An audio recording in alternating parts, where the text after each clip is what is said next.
Hong Kong seminar series. And today we're going to talk about Harbouring Local Tastes, the Case of Borscht. I try to pronounce this soup name correctly. I hope I make it right. In Taiwanese 30 years of cooking and indigenization in Hong Kong cuisine. But before our evening starts, I would like to make an acknowledgement first. And I want to share with everyone why we have to make this acknowledgement.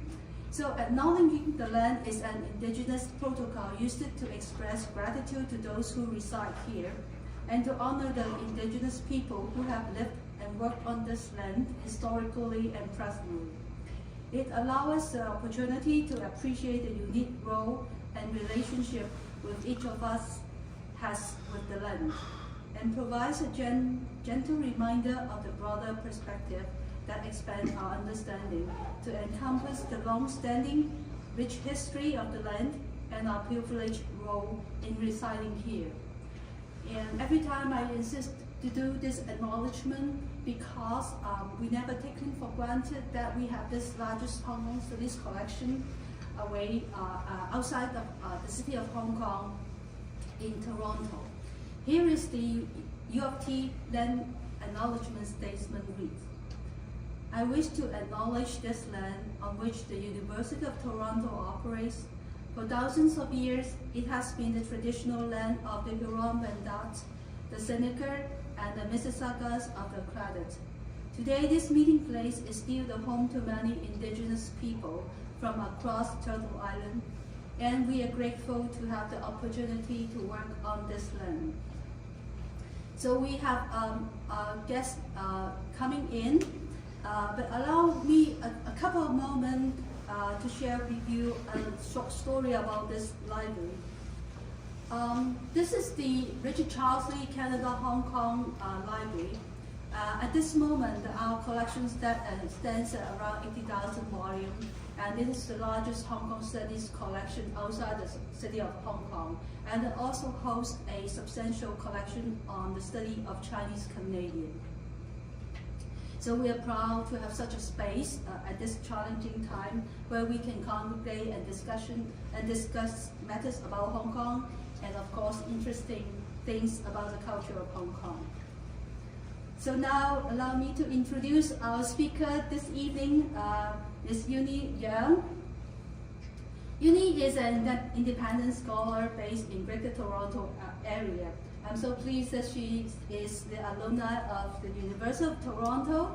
She obtained an honors Bachelor of Arts in Asian Studies. For those who know this building here, East Asian Studies, in the same building on our upper floors. She also got a Master of Arts in History from the university. So she also continues her studies in Hong Kong. She also holds a Master of Arts in Comparative and Public History from the Chinese University of Hong Kong. As an advocate of East Asian culture in Canada, Juni has posted a lot of research essays and articles online. She is also a founder of Toronto Cuisine Society. For cuisine, I leave her to explain. This is a very old Chinese ancient musical instrument, which Juni also plays very well. And she's also one of the founding members of the Toronto Hanfu, the Chinese clothes or costume movement. So we are very pleased to have her today. So let me say a few words about why we have this evening today. It's all about a coincidence. Back at the table there, we have, this library has a valuable set of volume by the chef Chen. The set we have was a 1970s publication. It is a 40-volume set, but before February this year, we have one volume missing, and this volume 9. And we're pleased to have a donor today, Joseph. He has generously donated this missing volume or this gap of this library to make our collection complete. Well, at the same time, about 2 weeks before we received the donation from Joseph, Juni also wrote an email to me telling me secretly there is a collection of this volume set somewhere in Richmond, and pointing to me the direction that the library should acquire this very valuable volume about all this cooking back in the 50s and 60s. So, and all it come to play. And now we are here today to listen to Juni to share with us part of this book, and of course under the title Harbouring Local Tastes, the Case of Borscht in Chinese 30 years in the kitchen and Indigenization in Hong Kong. And allow me to also share the title in Cantonese. 本港懷味從陳明入廚30年，羅宋湯看香港飲食本地化。Let's welcome Juni.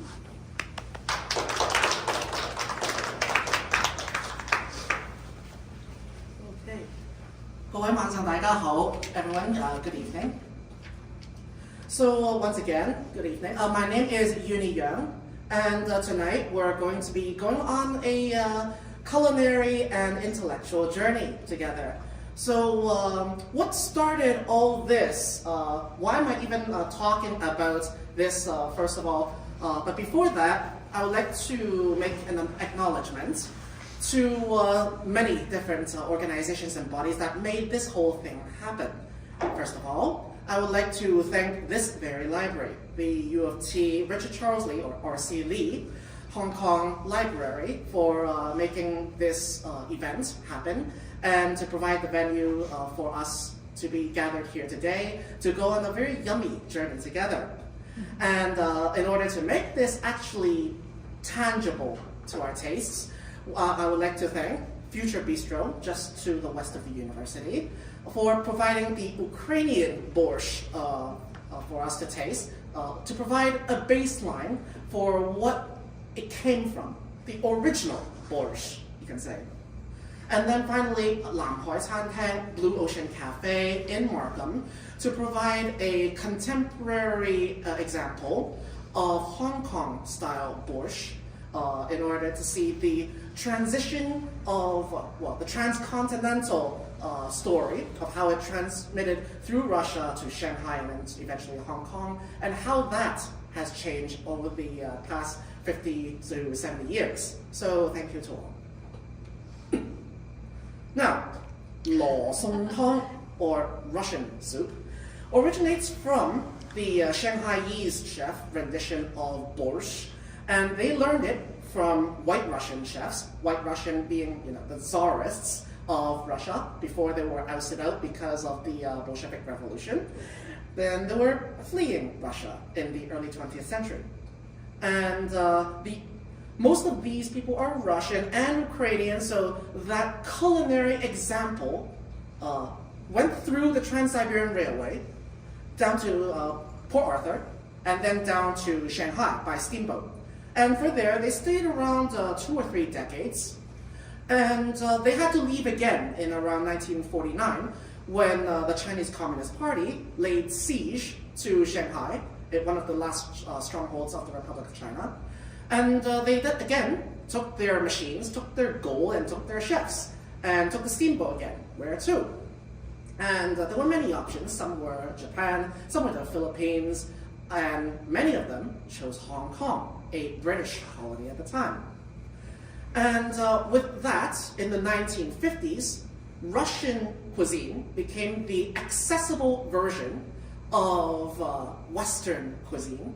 And in the post-war rubble of Hong Kong began this very cosmopolitan environment where we have Shanghainese, where we have Russians, English, Cantonese, and many other interesting minority groups congregated in this place and built up a cosmopolitan megalopolis from scratch. And that is the story we are going to tell today. And because Hong Kong is like the 4th or 5th hand to get this knowledge, to get this impression of what is Luosong Russian soup, the received version which we got, which you can see in the big image here, looks quite different from the original Ukrainian version that we got. So for example, the practice of mixing smetana, or full fat sour cream, is completely absent in here. Or the Shanghai version, which includes Chinese sausage, a few slices of them, being topping off the soup, that has completely been ousted away from practice in Hong Kong as well. So they add or remove their own little touches as well. And today, we're going to be talking about the process in which how that happened. And we can see, it is a rare example that we actually get to see it in this book today, written by an actual chef. So, as you can see, if you go online, like YouTube, Hong Kong Borscht soup, you can see that this story that I've just told you is actually very well told. It is often transmitted as an oral history. There are very few books that talk about this, and even if they do, it is an oral history without too much citation, like from which book can you find proof of that story I just told you. But, and here I actually own a copy of this volume 1 right here. It was passed down from my maternal grandmother to my mother, and then to me. And in university in 2012, when I was doing my first master's in CUHK, I thought about this book, and I really wanted to do some research about it. And I was going like, oh crap, I'm going to do a research on a Hong Kong book, but the book is in Canada. What am I going to do? So I decided to dig into the stacks a bit, and luckily I actually found the book.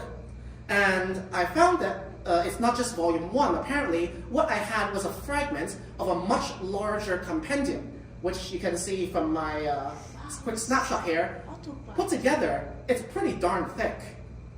And they had several copies of them. One was the original 1956 first edition, and then the second one, which is open on the bottom, is actually 2 codices, and you can see that's quite darn thick. That was in the 1960s, and it was even signed and autographed by Chen Wing himself.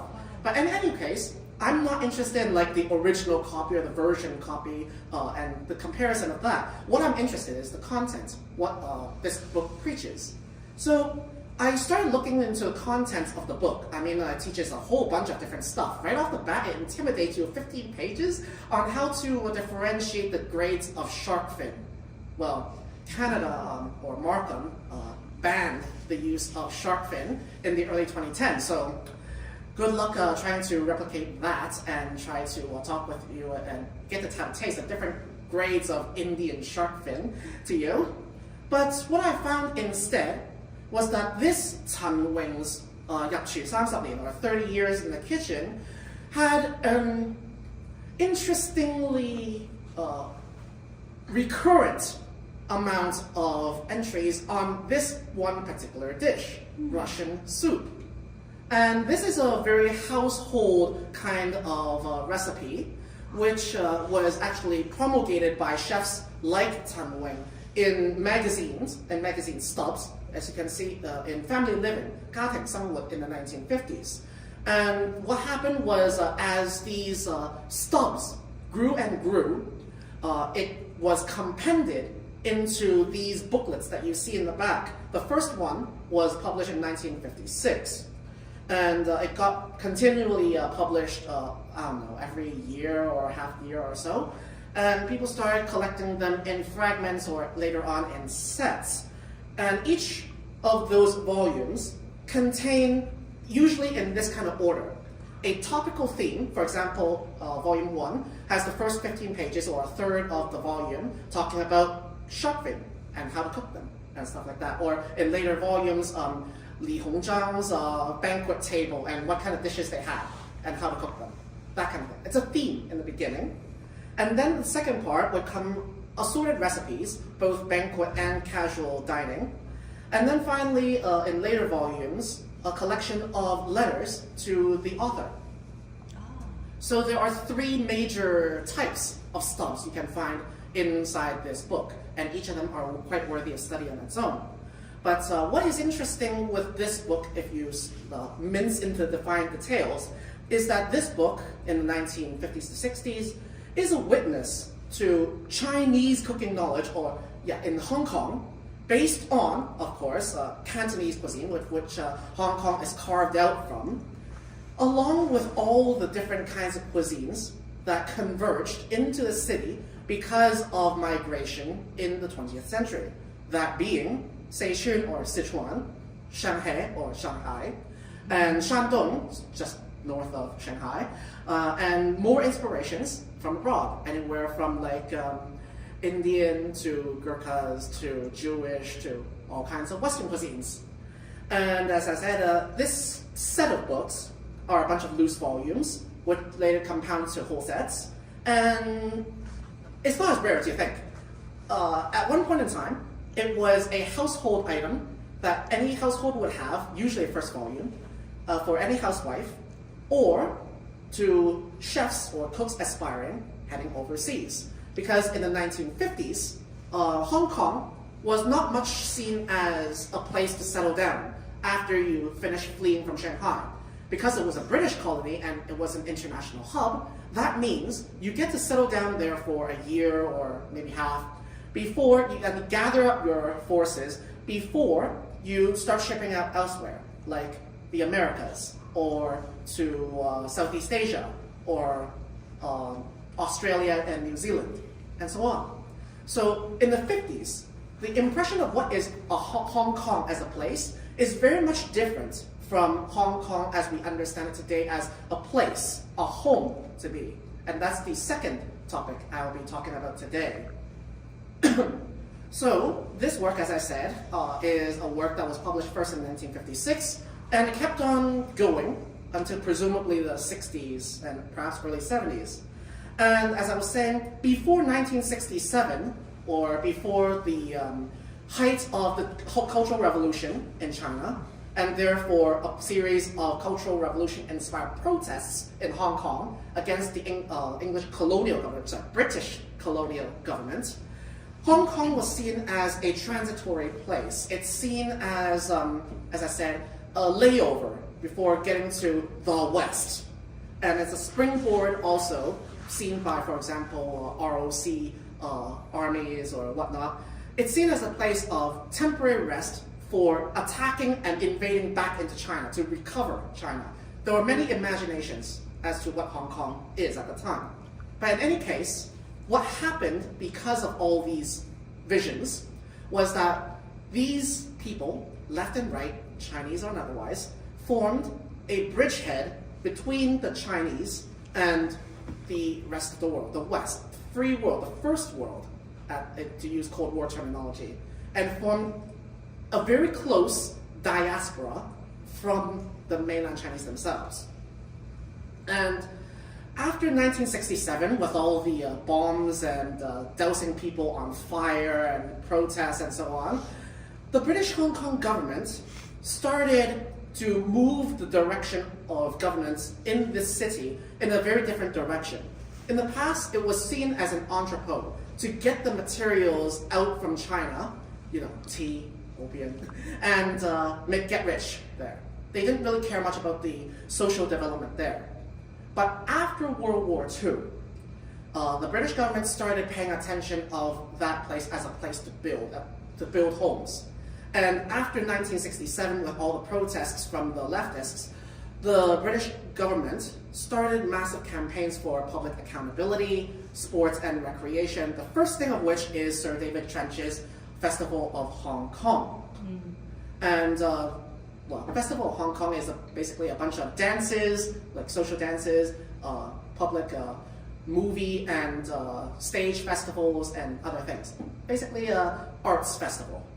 And it was there that they started building this Hong Kong is our home and a place to be identity. So in terms of Hong Kong history, this is a watershed moment. And when we're talking about Hong Kong identity or Hong Kong knowledge making, so before this point, Hong Kong was seen as the fringe of Chinese knowledge or Cantonese, Lingnan, or south of the ridge kind of knowledge circle. But it was never its own thing. Like Hong Kong is never like Hong Kong. That's not a place. That's just a dot of a place, of a part of a greater entity. And oftentimes when you go back in time, ask your grandparents, what is Hong Kong culture? And they tell you, oh, Hong Kong culture is a cultural desert, like a 文化沙漠.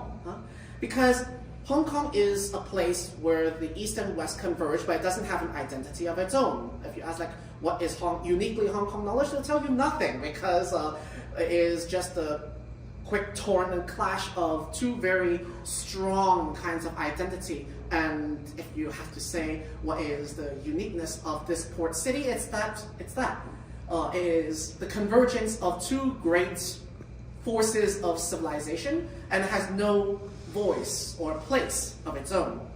And this is what, for many years, until basically after the Hong Kong handover of 1997 into the 21st century, that we start to question this and start building this identity of Hong Kong as a third voice of agency. So we are now witnessing a very different time. And today, when we do Hong Kong studies and talking about Hong Kong as a nation, this is a very contemporary concept, and we have to be very careful, especially when we also have a political motivation to talk about the creation of our own identity, to be careful of our own period biases and our interpretation. As the post-war, so after World War II, identity of what is a Hong Konger changes basically almost every decade. So from the cultural desert of the 50s and 60s to talking about the rise of this Canto pop or Kung Fu movies and wuxia, not just as a Chinese cultural export to the rest of the world, to China, but a Hong Kong culture being exported to China and the rest of the world. That is something that is a very subjective change, and it wasn't immediately perceived as a uniquely Hong Kong position. And it's only possible that we see this because we have a very post hoc, backward-looking retrospect that we get to experience it that way today because of our own recent experiences. But nonetheless, it is important to go back and to realize how such a long way that we have come in order to see how this knowledge has come to our minds and our understanding today. So in this book, which has thousands of entries, there are 7 separate references over 14 volumes on Lo Song, or Russian, which is like an old term for Russia, because in the past it would be Lo San or Lo Song, but then today it would be Lo Si. So it's a different term today. So you can still use Lo Song to describe like actual Russian people, but people will think that you're spewing in like literary Chinese or you're some kind of ancient from last century. Not that you can't do it, it's just very antiquated. But if you ask a Hong Konger, Lo Song, the first thing they'll think of is not Russian people, it's the soup. So you think Russian, I think, sour carrots and delicious taste. And we start with the classic soup today. But then, you can see in this book, it starts turning, people start getting creative with it. And then, it starts turning into something more. And perhaps something a little unexpected at the end. So let's have some fun. So, this is volume 1, the classic entry. I'm not going to read the thing out to you, that would be way too boring. But I'm going to pick out some keywords in here that is worthy of comparing over the different versions. So as you can see, this is the first stop, which is relatively short. It says Russian soup is a Russian grand dish. Again, dai choi or grand dish is a sort of outdated word now, like a proper course in a grander meal. And it says it's very suitable to Chinese palates. So the chef here is, Chef Chan is trying to sell this soup, saying that this Western soup, this Western cuisine, will be an excellent intro to Western cuisine to otherwise very stubborn Chinese tastes. They say, and it sells itself using very traditional as well as modern terms, like it is obviously delicious, appetizing, and beneficial with plenty of vitamins. Think about it for a while. This is 1956. So what is 1956? Well, first of all, it's after World War II. It is during the height of the Cold War. and Hong Kong is on the western side, the US, the free world side, the first world, as compared to China as the second world. So when you talk about the latest trends about this atomic age, you're talking about science moving into all kinds of, permeating into all kinds of aspects of modern life. So this idea of vitamins and nutrition starting to pervade over traditional concepts of nurturing bodies and good for the humors of the soul, like yang, sung, and all that traditional Chinese cultural medicine terminology. It's being slowly overtaken with this kind of wording in here, and it's selling this traditional soup as a modern style dish. To eat this soup is to participate in modernity. And blah, blah, blah. Very suitable for the summer, and the cost is cheap, blah, blah, blah. Okay, now we're introducing it to the reader. Let's take a look what it has. So, stuff is very basic. Beef, potatoes, tomatoes, cabbage, carrots, and red beets. So if you look at this ingredient list, it's very traditionally Ukrainian. So it has your meat, it has your vegetables, and the inclusion of red beets means that it has to come from Ukraine or by then Soviet Russia, and not say a very early prototype of borscht, if you really do the research, like 12th century Polish version that uses not beets but sauerkraut and so on. Okay, method. Let's go on. Put into an earthen or aluminium pot. Notice here that they don't say steel pot, they say aluminium. So this is quite an antiquated term again, because nowadays we use stainless steel. Add water, and it says add all the ingredients into pot and boil for 2.5 hours. So this is a key term or key concept I would like you guys to keep in mind here. So it basically just preps all the ingredients, cut them open, and then pour everything in, add water, and boil for a darn long time. Add salt when done. So yeah, that's basically the first description of the 羅宋湯 we have here in this account here, which is quite different from what the Ukrainians actually do. And I will be comparing that in a bit. Okay, second volume, which is basically the thing as you just read, but a bit longer. So I've highlighted the spot that is different. First, in contrast, Western cuisine seems not to place as much attention to soup courses. Really? If we are to compare it by taste, there is only one that is more comparable with ours, that being 羅宋湯, Russian soup. Russian soup is a famous Russian soup course. Although the same thing, although it doesn't use premium ingredients, it is tasty, has plenty of vitamins and nutrients. Again, selling with this punchline of modernity, and that is good with nutrients. Again, selling it for good for appetizing, good to our nation's palate, and suited to summer, and children will probably love it, that kind of thing. And the ingredient part is exactly the same as before, so I'm not going to say much about it. And for the method, he added numbers to it, like step 1, step 2, step 3. But it's the same thing as before. It's pretty much the same wording. And at the end, he added a little more about it. So the salt amount, the amount of salt that you add depends, as Cantonese people prefer blander tastes, while out provincers, like not from Guangdong, usually prefer saltier tasting. The seasons also matter, such as in the summer months, you would prefer a blander taste, while in winter months, they would prefer stronger salting. So seasoning should be based on one's own appetite and taste. So you can still see here very traditional notions of what Cantonese or out provincers or Westerners have in different tastes and preferences. And it is a very culturalistic, if not biased kind of view. So in here, you are trying to get more knowledge, more nuance of the author, And this is the part where you start seeing the limitations or the biases of knowledge during that time. So for example, we know that in contrast, Western cuisine seems to not place as much attention to soup courses because Guangdong people always say that the soup is the most important part of the meal because you always have that as part of your daily hydration.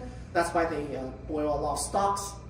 Water is not safe to drink, so you boil them for hours and you get nutrients from boiling out the different materials, ingredients, and then you get both the nutrient and hydration from it. That's what lo fo tong or long simmered soups are about. Obviously that's wrong because English cuisine also places very much an interest in soup courses, except that because of the lack of dialogue or the power relationship differences between the colonizer and the colonized, there are imaginations about that kind of differences, and it contributes to a lot of misunderstanding, a lot of humor, a lot of jokes, and perhaps sometimes just outright honest mistakes like these ones. But now we know that they didn't in the past, and that is worth noting. Okay, volume 5, new Russian soup. So you can see that as Chen Wing keeps on selling this book, and this soup keeps on coming back because apparently people love this soup so much that people just keep on writing to the editor like, we want this again, and like, what other new tricks can you teach this old dog?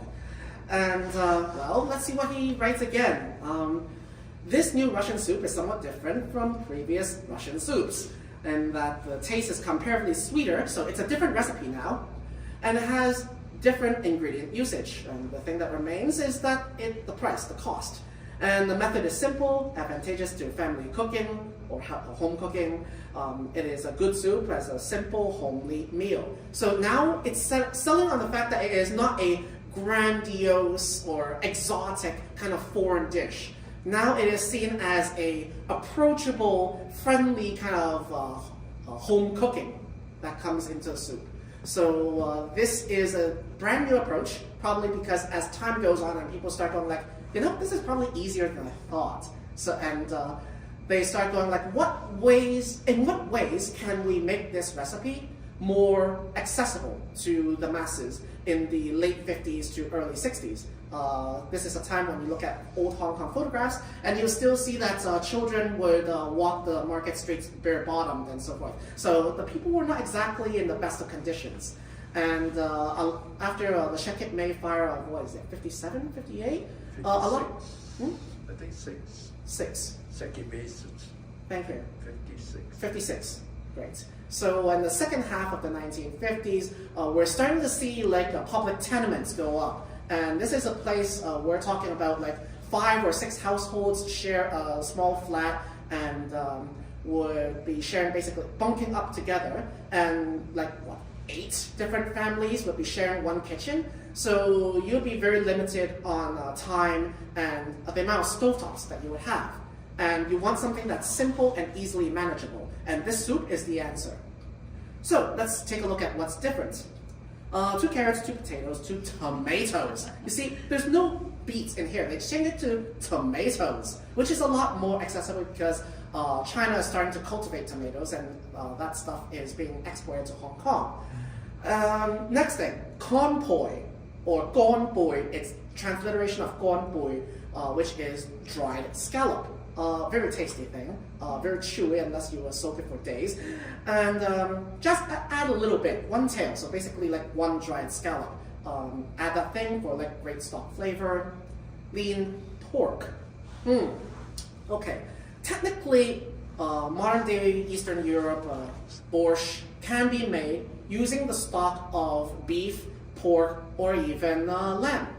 But here it's seen as beef as the standard. And yet here you start dealing with pork because pork is #1 meat consumed by Chinese communities. And it's also the most accessible, it's the cheapest. So you can see that it is using a common cut of meat that most families would be able to afford. and really weird here, they're adding eggs into it and then salt to taste. I don't know how the egg fits in, but apparently they're trying something with it. And again, they're basically boiling, chop everything up and then put everything into boiling water once it's done and boil for 2.5 hours. Or by the time 60% of the water will remain and then serve. And here, this one, once the soup is ready, take another clean pot, heat it up, put in a spoonful of lard, okay? Crack and whisk 2 eggs and fry it up. Then slide the scrambled egg into the soup once cooked and let it boil for another moment. Now it is ready for plating and the dish is complete.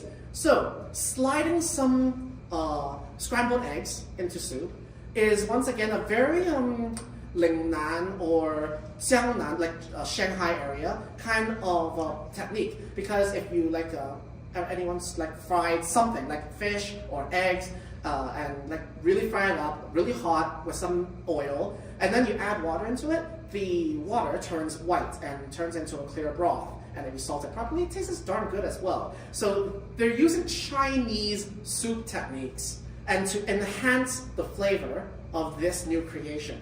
But they still call this thing borscht because the primary component of something red, something sour, and then something savory, and put this together into a strong soup. And they call this, in general, to be borscht. The category starts expanding. So it doesn't have to be just beef, it can be other meats. And as long as it's still roughly sour, it's still there. So here we go with a short comparison. What's the difference between like the original Ukrainian and the Hong Kong stuff? Well, the Ukrainian one has meat stock and veggies cooked separately. So for those who have tried making the original Ukrainian borscht, the meat stock is basically you just take the meat, you add water, and you boil the thing for hours in order to get a delicious meat stock, and you add salt. The vegetables are then separately cooked, and that meat stock preparation takes hours on end. So much of that time is used cooking that. The vegetables, as I said, is chopped up or sofrito, and then stir-fried, sofritoed, and seasoned, salted spices, before you put in with the rest of the soup. So it's cooked separately. And the main interesting flavor, the sourness of it, is made with beets or beet kvass. For those who don't know what kvass is, that's basically fermented stuff. So some parts of Europe would use rye bread, cook it up until it's brown, and then put it into water, and basically let it ferment until it becomes this really sour drink kind of thing. Same thing, beet kvass is fermented beets and make it sour in water. And that's the signature sourness in the ingredient. And then finally, to make it even more sour, they add vinegar and sour cream, and of course, top it with salt. And the flavor profile is sour, savory, and is somewhat creamy because of the addition of sour cream, and the stir-frying with oil and the high heat with the vegetables makes it a very thick kind of soup, typical of most other European soups. On the other hand, the Hong Kong one, you just throw everything into the pot together with water. And again, it takes more than 2 hours. But the key difference is, everything is the stock. So whereas it's just the meat is the stock in the European version, everything here, no matter the vegetables or the meat, everything contributes to the flavor of the water. This is a very typical Cantonese soup making principle. So if you look at other Cantonese soups, basically it's the same principle. Everything is the stock. The vegetables are, as you can see in the description, not sofritoed, and it goes in raw. And eventually, they did away with the red beets, and they replaced it with tomatoes, or tomato paste, and in some cases, ketchup. And red sausage was put in for the Shanghaiese version, because sausage is delicious, and they would usually serve it with bread. So, sausage slices on bread makes sense to go with the soup. But in Hong Kong, during those poor times in the 50s, they thought that, too expensive. Nobody can really afford the stuff, so they did away with that. It was a new addition anyway, so not much lost. And of course, it's just finished with salt. Notice the lack of dairy products in there. There's no sour cream in here.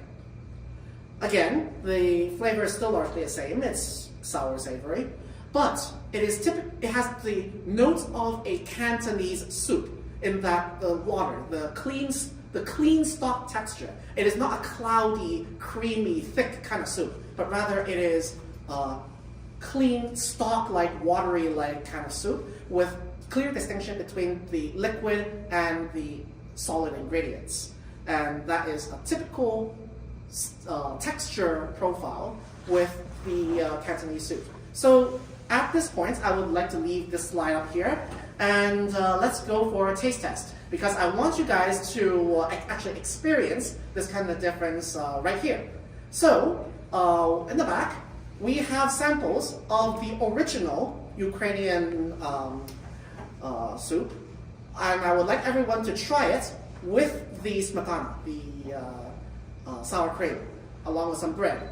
Think about how much the taste changes with the inkiness of the beets fried and then put in the soup, versus how the Cantonese version does not have that kind of smoky, inky flavor because it's not sofritoed, and then it just gives this very crisp and clear, refreshing vegetable taste. Think about that for a moment, and let's come back to it later.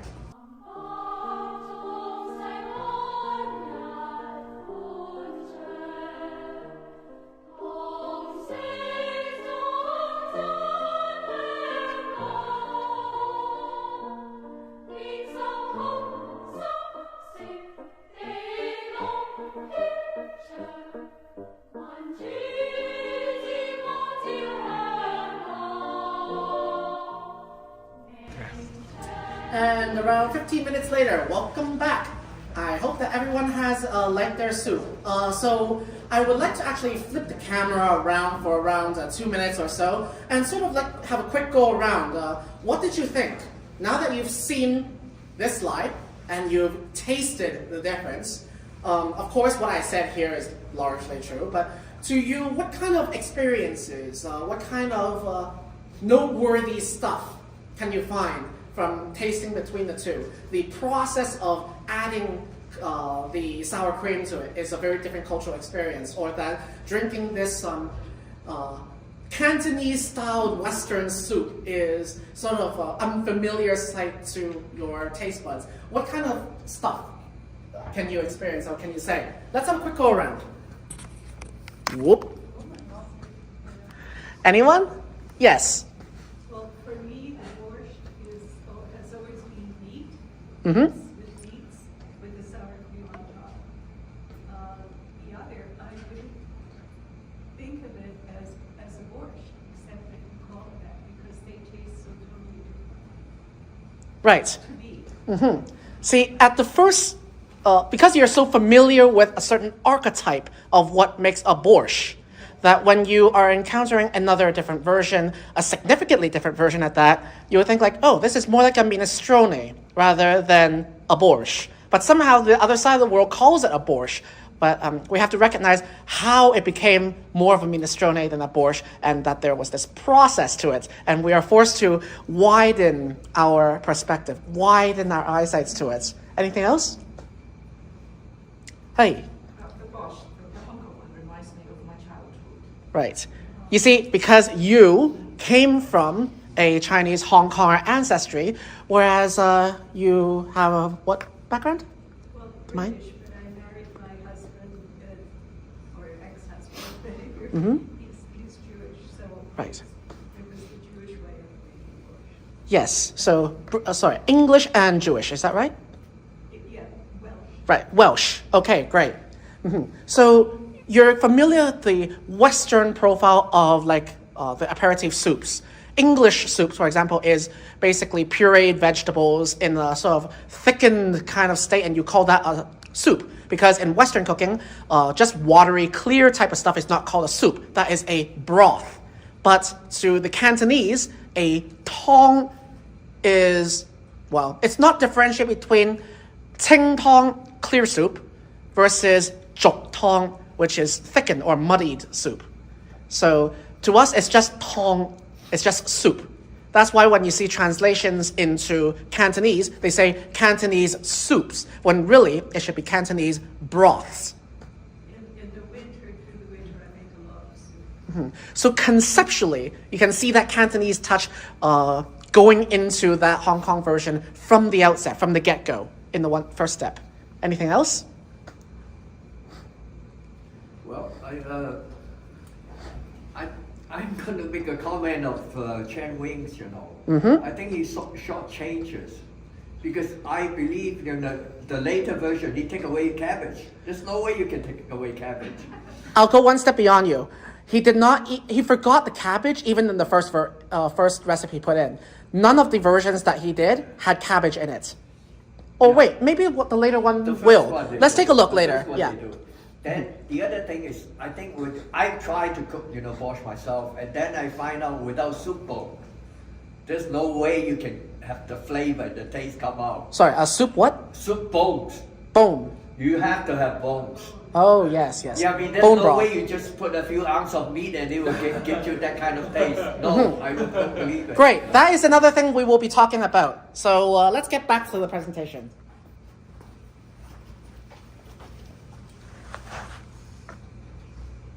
So we go on with even more recipes. This is from volume 6, so we're getting to the middle of the bunch out of 14, right? So volume 6, so somewhere probably published in the late 59 or between 62, maybe. You start seeing something really weird. Russian, or Russian soup, is not a soup so much as it has become a cooking method. For example, here, 羅宋牛腳, or Russian beef trotters. It's not a soup, but it is a beef trotter. Okay, what is this? It says, Russian soup is getting popular recently. Russian soup originated from Russia, blah, blah, blah, blah, blah, same thing. The main ingredients of Russian soup are beef, tomatoes, potatoes, and cabbage.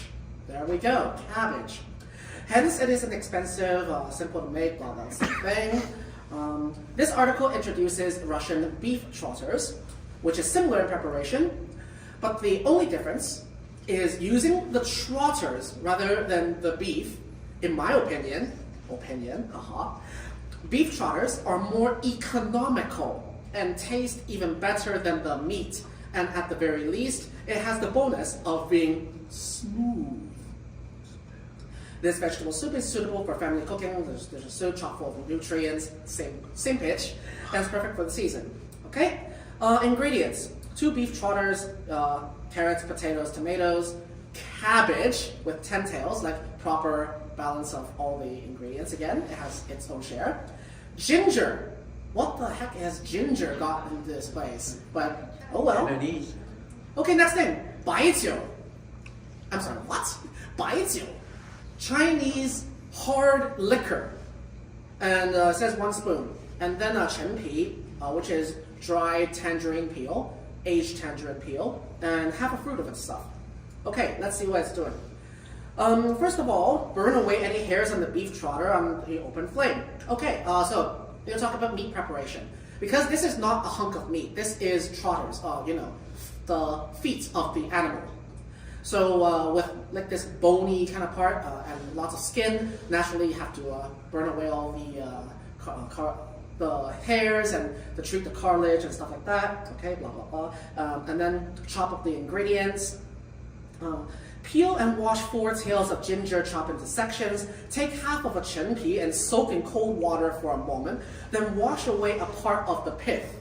And then section to pieces and reserve for later. Okay, this you see more and more Cantonese soup, broth, making techniques.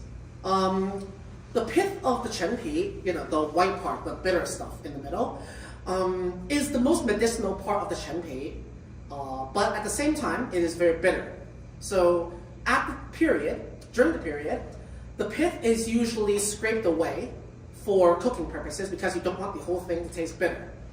Maybe this is a good replacement for bay leaf with the added bitter undernotes to make things more savory. So it's a similar idea, but then it's using more and more Cantonese lo fo tong, or slow simmered soup cooking techniques here. Okay, after prep, stop to walk, blah, blah, blah, Okay, step 6, simmering the soup. Prepare the pot, put the beef trotters together and ingredients into pot, add water, turn heat on high, and after the water starts to boil, switch to medium-low and boil up to 8 hours. Okay, I suppose gas is not that expensive during the day, but this is insane. 8 hours. Like, turn on the stove, sleep, come back the next day and continue. This is nuts.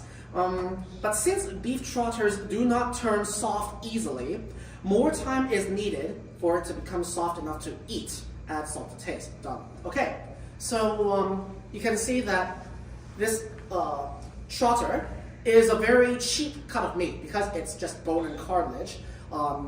Like most other poor foods around the world, you see these odds and ends being used to like economical, cheap, family, affordable eats kind of thing. You see the same thing happening with like Creole and Cajun cooking as well in the southern parts of the US and Central America, so on. Seen as like the black or slave labor kind of food. But in this context, here in Hong Kong, it's seen as the local people, the Guangdong or Cantonese local people are seen as the most economically minded kind of people. So there is a bit of a class thing going on here as well. There's a continual move towards making this Western soup more and more adjusted to the lower classes. And then they're incorporating more and more familiar Cantonese soup making techniques into here, and they are, well, this was before the advent of the pressure cooker as well as the thermal pot, which we got our soup out of today. Those were invented by the Japanese in the early 80s, if I recall. So, and this was in the 50s. So they have to go all the way and use that much gas and time to actually cook the food. So again, we're seeing a period specialty here. Whereas today we would put in the pressure cooker and have this be done within the hour, they would have to take a long way. Again, period. Okay, note. When boiling any kind of soup that needs a considerable amount of time, you must add more water or the pot might go dry. And if it does, add more boiling water, not cold water. This is worth attention. If you want better taste, consider adding 天厨味天. Okay, this is an ad right here, MSG. And it's a Chinese produced MSG. Okay, monosodium glutamate was first discovered and mass produced by Ajinomoto in Japan. So the fact that he's selling this Chinese produced MSG also adds on to perhaps this patriot kind of notion that they're not using Japanese products, they're using Chinese products. And then, well, the usage of MSG is totally a new mention here. And that they're giving classical good kitchen advice to slow cooking, that you need to add more water.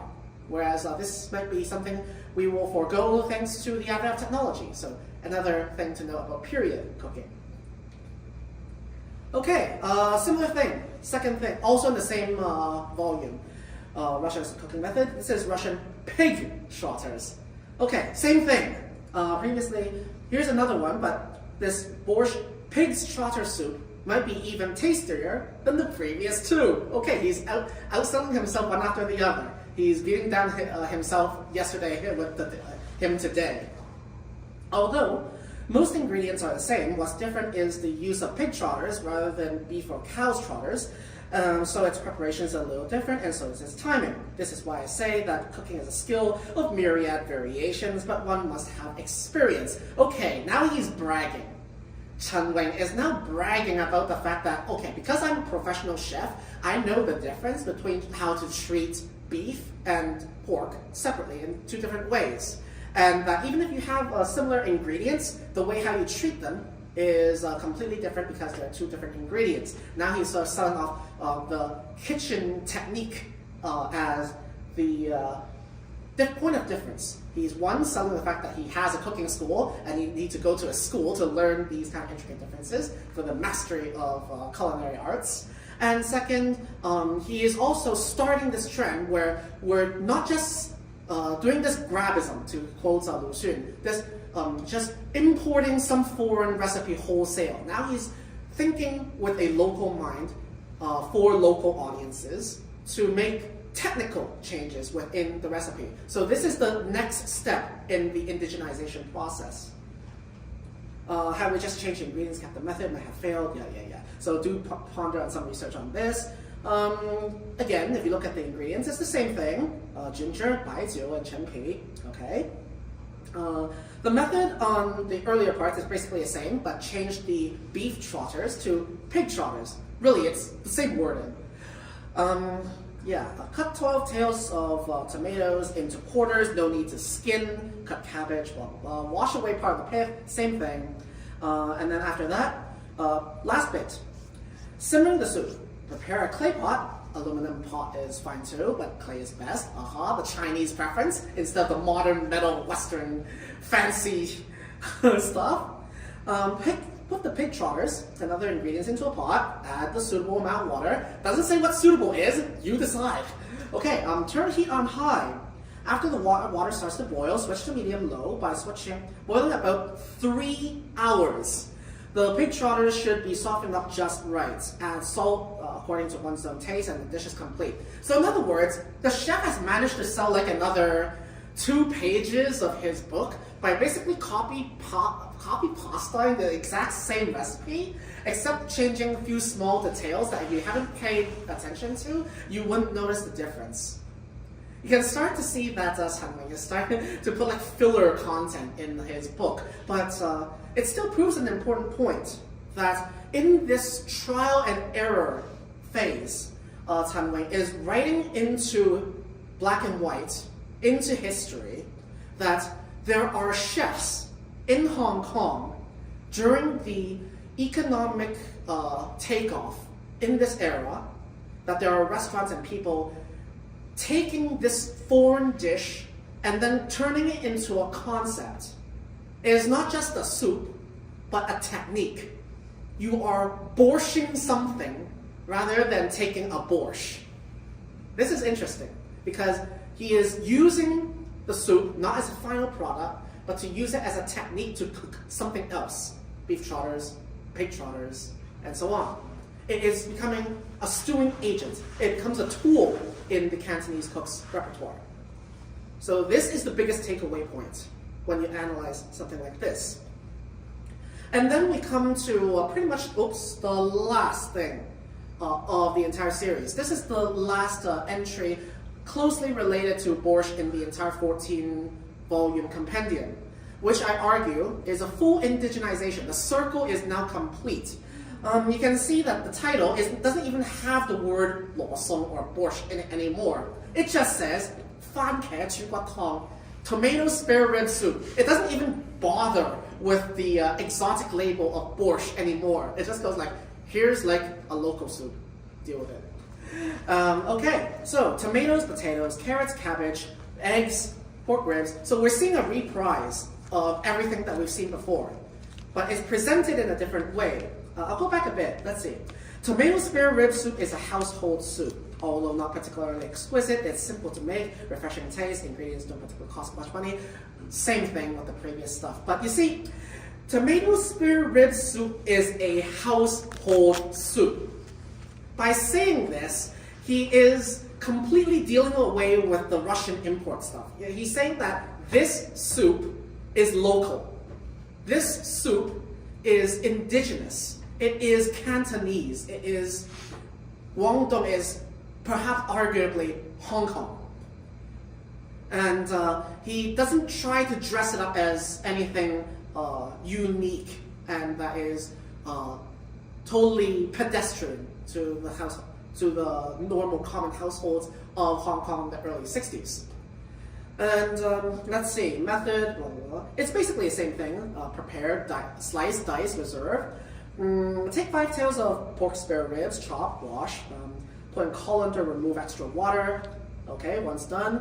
Put in a bowl and mix in starch, light soy sauce, oil, sugar, and mix. Then reserve. Okay, anyone who's done like Chinese cooking will know this is the prep process for making stir fries with meat. So if you want to make like a beef and broccoli, you would be slicing beef thin and then coat the stuff in this exact mixture. starch, like soy sauce, oil, sugar, and mix into this batter. And then you would throw them in a hot oil bath and quickly take out. So what he's doing right now is the most signature of meat treatment processes in the Cantonese kitchen. He's making no circumlocution about this. This is actually fully Chinese. This is fully Cantonese. Okay, once the prep is done, start boiling the soup. Prepare clean earthenware pot, blah, blah, blah. Once the water is boiling, put in vegetables to boil until all are cooked through. And then the spare ribs will emit flavor, add salt to taste. Remove the meat and vegetables and serve on plate, separate from the soup. And then the dish is complete. So once again, we are seeing another trait of other Guangdong or Cantonese household long simmered soups. They would serve the broth separate from the meat and veggies. That is another trait of lo fo tang and how it's served. So in here, I even put the image of this soup right here. You can see the broth is colored, yes, and you can see the tomato emitting some of its oils and sort of clinging to the side. So if you even go to like a茶餐厅, some of them will actually serve you this when they say borscht. So this is nothing like borscht, guys. I mean, the soup is not muddied or clouded with the coloring from the vegetables, nor is it particularly shaded with, well, because it's pork ribs, so the color is very light as opposed to a beef stock, which has a very strong brown color. And this you would present as like an archetypical Cantonese household long simmered soup. This is not borscht, but somehow I included it in here. Why? Because this ingredient list is pretty much exactly the same as one of the middle iterations of borscht in the compendium. Yet, somehow, magically, when you put all this stuff into a pot, the end result is something that is completely not borscht. Magically enough. I mean, you just throw everything into water and somehow magically comes out not borscht. Like, what sorcery is this? But it is in this kind of slight changes that we see. After reading 7 different recipes, how the same set of ingredients with a different mindset and a different intent can lead you to an end result that is drastically different. And I want you guys to just seep and steep in that notion for a moment and savor what have we just experienced? What have we just done right here? Yes. It seems like he forgot to take away the eggs. Yeah, you never use it. This picture, I don't have it with the eggs, so I just ripped this off of the internet. In the method, he hasn't put the eggs in. Oh yeah, that did it? Yep. Oh wow. Let's see. Yeah, but there is 3 eggs in the Chinese version. Yup. And somehow he has completely not mentioned it, has he? He forgot. No. Wow, I didn't even catch that. See, that's another thing you can catch. But the fact that he has put in some eggs in here probably gives you the notion that you're gonna scramble the eggs and do what he did in the last volumes. So you can see more and more he's creeping in with the Chinese characteristics, the Chinese techniques into making the soup until it has fully been assimilated into a Chinese soup. So the gradual process can only be experienced, can only be understood if you follow from the beginning of the process to the end. And somehow magically it doesn't turn out to be the same thing at all. Wow.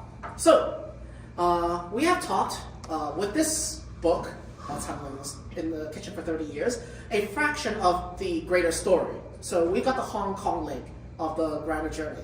It has went from Shanghai to Hong Kong, and it further creolized into something else. It started off as fusion food. It is Shanghai Western food. It is a bridge. It is already interpreted through the eyes of Shanghaiers when it came. And it started in the process of transition already.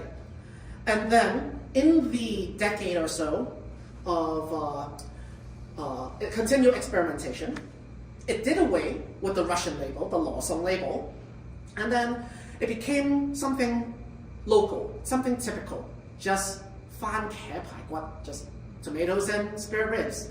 Nothing fancy here. And then it became this familiar localized language here, adding to a flavor and texture profile that is becoming more and more familiar to a local populace and using principles of a localized cultural approach to perceiving this set of ingredients and this concept of how to deal with these ingredients, making a soup out of it, but adding the local touch more and more. And it has to be introduced in steps in order for people to accept these kind of changes. And it is a continual process of reflecting upon what you've done and R&D, basically, research and development into this being that is uniquely developed in Hong Kong in the latter half of 20th century. So that is one story that I have been able to grab out of this series of books through my several hours at a time book perusal back in 2012 when I finally encountered this series of cookbooks in the CUHK library, and that I am so lucky to be able to revisit again thanks to the Hong Kong Library being able to acquire the set of books and allowing me for another afternoon of quick perusal. But what I want to talk about now is that there's so much more potential, this is 14 volumes, for further research. And here I would like to outline some possible future directions into what you can do with this work from a cultural and historical study perspective. So the first thing, as you can hear from the highlights I said earlier, 維他命 vitamins, this keyword, it just keeps on coming up again and again in this book. Now remember, this is the age of like the beginning of TV dinners and space era food and vitamins and this scientific, what's the word? Scientification, is that a word? Of the concept of food was a thing in the 20th century.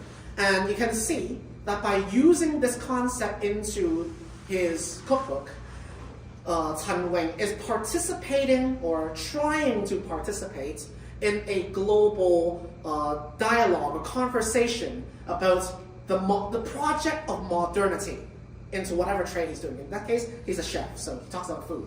And he tries to make Chinese food, or his food, just in general, modern, or part of modernity. So, for example, this recipe here, I think is really contrived when he tries to make it scientific. He says, recipe number 85, vitamin fried eggs. So what is this vitamin fried eggs? Did they like put vitamin pills in there or something? And if you look at the whole thing, you just see that it's basically char siu or barbecued pork along with scrambled eggs. Where the heck did the word vitamins come from? But you can see that he's trying to sell this otherwise very pedestrian dish with a fancy label. He's applying the scientific, the modern, into an otherwise typical household dish. And this is an evidence of what people try to do when people are in Hong Kong and their perception of what this place and the food that they eat, how it interacts with the world immediately around them and perhaps to a greater world. But you can see that modernity is engaged in the sense of engaging these Western scientific terms and somehow put equivalents to them. And that's the way of doing their part. That's one of the things you can talk about. Another thing is Hong Kong is a middle point of communication with China and the diaspora. So as I said, this series of cookbooks has 3 components to it. And one of them is letters to the author. So this first began as a bunch of Family Digest magazine articles. So of course you can mail to the editor of the magazine and you can ask questions to the chef. And he would respond or collect some of the responses and publish them.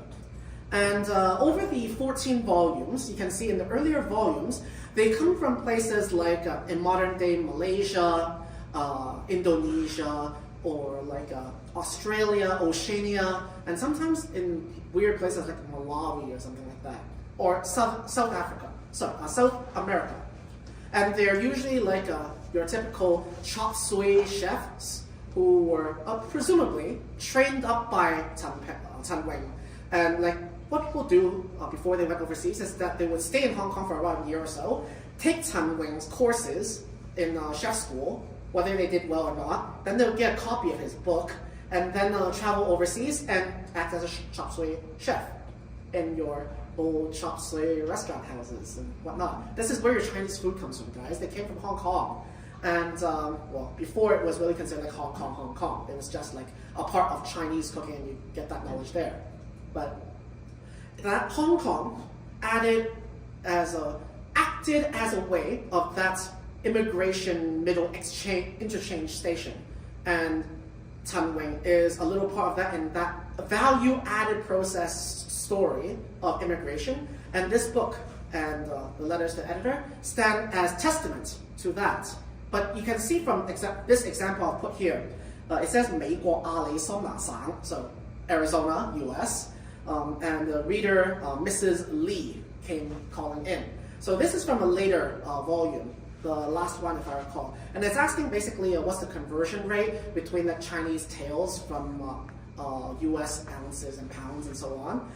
But you can see in the earlier ones, like, I really miss Chinese food. Where does starch come from? Or where does this ingredient, like soy sauce, how is it made and stuff like that? To these simpler questions.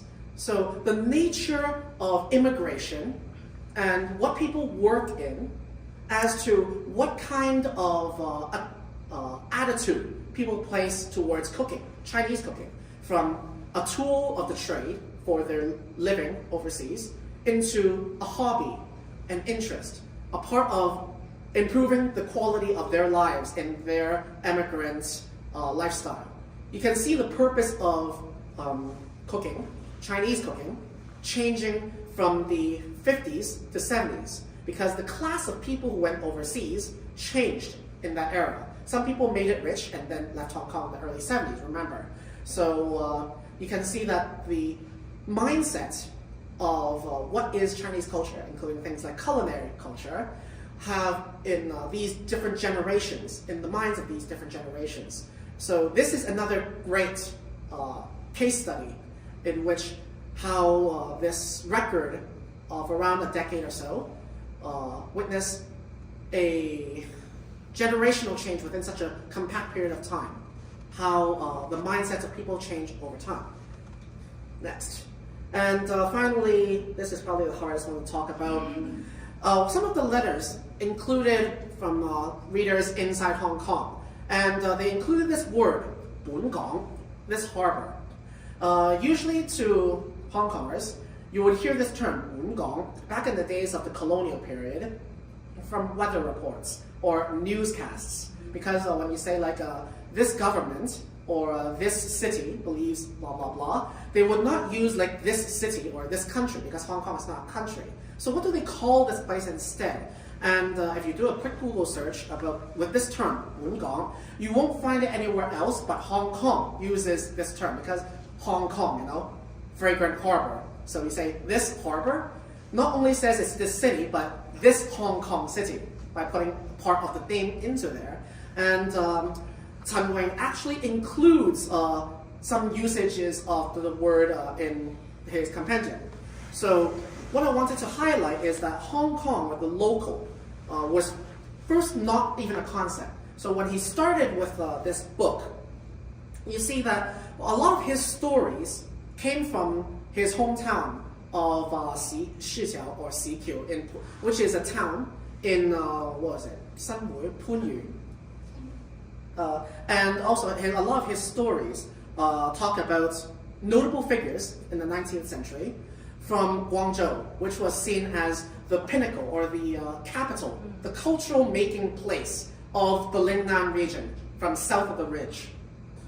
And for example, here I highlighted Hong Long Sha or Kong Lao Sha, and he talks about how he treats his pork hocks or how he eats his fish and so forth. Like the refined way of Cantonese dining is defined by the people in Guangzhou itself, not Hong Kong.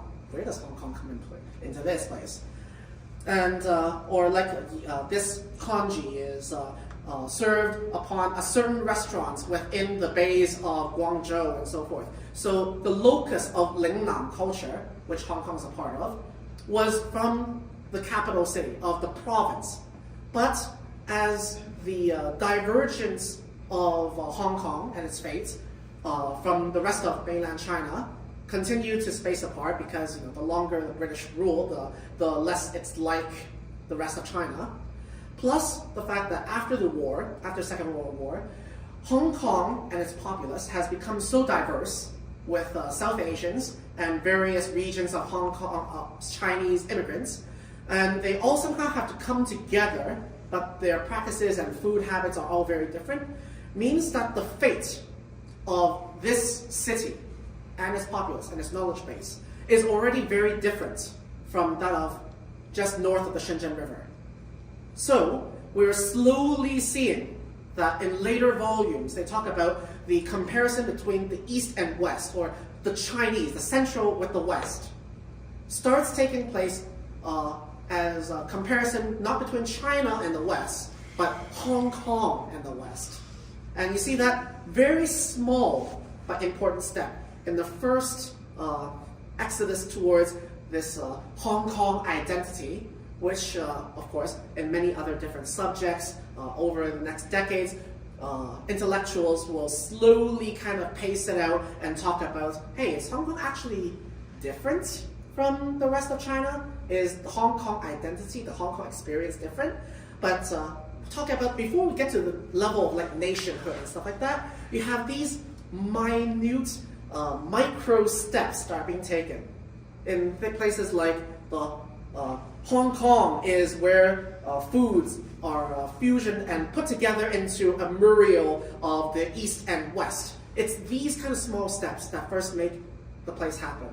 And you get from these textual references, you get this record of the slow mental change that's happening through the generations' minds as more local people are born into Hong Kong and think of Hong Kong, not China, as their home. So this is yet another sideways kind of evidence into that change. It's interesting how we find such grand topics being brought into such a homely subject like food. So those were 3 examples of how you can approach a cookbook with something completely beyond just food. And so I leave with the final comment that the future is in your hands, and I really hope that it's not just me who's researching into this book. This series is right in this library. Do take it out, do pore over it, and if you find anything new, tell me.